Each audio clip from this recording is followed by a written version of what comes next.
Welcome to the Slop Farm. Enjoy the video. You start by confirming your laptop actually exposes the discrete GPU. Check model, BIOS, and power profile. Once done, plug into AC and choose high performance so the system can use the GPU. Now install the latest vendor driver and open the GPU control panel. This ensures correct device enumeration and power management. You do this first because an unseen or throttled GPU won't be usable, and drivers bridge the hardware to apps that will actually run on the chip.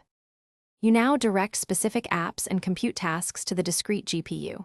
In Windows or the vendor panel, set per app preferences so heavy workloads use the GPU instead of integrated graphics.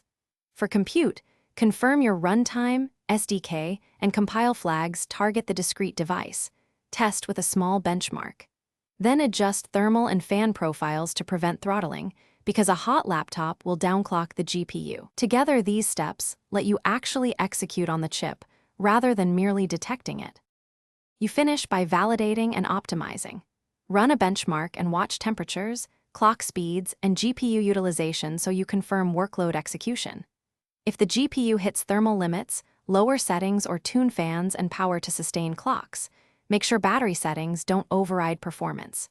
If the GPU still isn't used, reinstall drivers, reset BIOS settings, verify discrete GPU is enabled, and consider external eGPU diagnostics. One key troubleshooter.